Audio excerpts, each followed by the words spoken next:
Vietnam പോകണമെന്ന് അറിഞ്ഞപ്പോൾ പലരും എന്നോട് പറഞ്ഞു അധികം ലഗേജൊന്നും കൊണ്ടുപോകണ്ട, കാരണം അവിടെ നിന്ന് കുറേ ഷോപ്പിംഗ് ചെയ്യാനുള്ളതാണ്. വിയറ്റ്നാം ഒരു ഷോപ്പിംഗ് പാരഡൈസാണെന്ന്.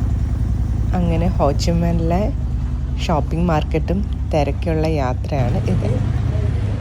നടക്കാൻ ഒട്ടും സുഖമുണ്ടായിരുന്നില്ല, കാരണം നല്ല ചൂടായിരുന്നു.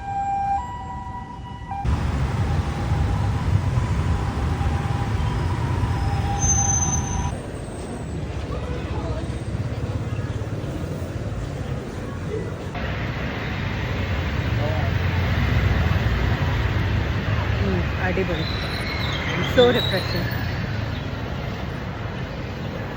ഇതാണ് ബെന്താ മാർക്കറ്റ്. ഇവിടെ ബാർഗെയിനിങ് ചെയ്ത് ഷോപ്പിംഗ് ചെയ്യാമെന്ന് പറയുന്നു. അപ്പോൾ ഞാൻ എൻ്റെ ബാർഗെയിനിങ് സ്കിൽ പുറത്തിറക്കാൻ പോകുന്നത്. ഇത് ഹോച്ചിമിനിലെ ഒരു ഫേമസ് മാർക്കറ്റാണ് ബെന്താ മാർക്കറ്റ്. ഇവിടുത്തെ എൻ്റെ ഒരു എക്സ്പീരിയൻസ് വളരെ മോശമായിരുന്നു. ഇവിടുത്തെ മിക്ക ഷോപ്പ് കീപ്പേഴ്സും ഭയങ്കര റൂഡായിട്ടാണ് ബിഹേവ് ചെയ്തത്. അതാണ് നിങ്ങൾക്ക് വേണമെങ്കിൽ മേടിച്ചാൽ മതി, ഇല്ലെങ്കിൽ പൊയ്ക്കോ എന്നുള്ളൊരു ആറ്റിറ്റ്യൂഡായിരുന്നു.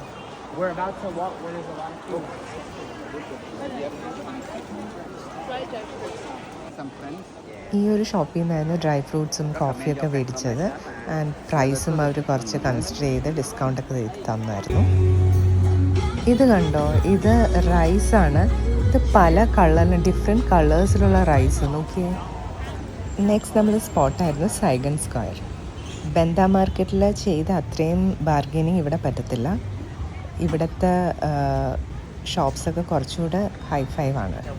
അപ്പോൾ റീസണബിൾ ബാർഗെയിനിങ് മാത്രമേ പറ്റത്തുള്ളൂ. ഇവരുടെ ഈ ഷോപ്പുണ്ടല്ലോ, ഈ ഷോപ്പിൽ നല്ല കളക്ഷൻസ് ഉണ്ടായിരുന്നു. ഞാൻ ഇവിടെ നിന്ന് കുറച്ച് ഡ്രസ്സ് പിക്ക് ചെയ്തിട്ടുണ്ട്. And the material was too good. പിന്നെ കുറച്ച് ഡിസ്കൗണ്ടും കിട്ടി കേട്ടോ. അധികം വീഡിയോസൊന്നും എടുക്കാൻ പറ്റിയില്ല, കാരണം ഷോപ്പിങ്ങിൽ ബിസിയായിപ്പോയി. പിന്നെ ഈ മാർക്കറ്റിൻ്റെ പുറത്ത് ഇതുപോലെ സാധനങ്ങൾ കൊണ്ട് നടക്കുന്ന വിൽക്കുന്ന ആൾക്കാരുണ്ട്.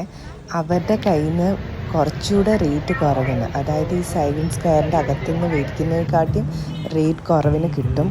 അതും നിങ്ങളൊന്ന് നോട്ട് ചെയ്ത് വെക്കുക.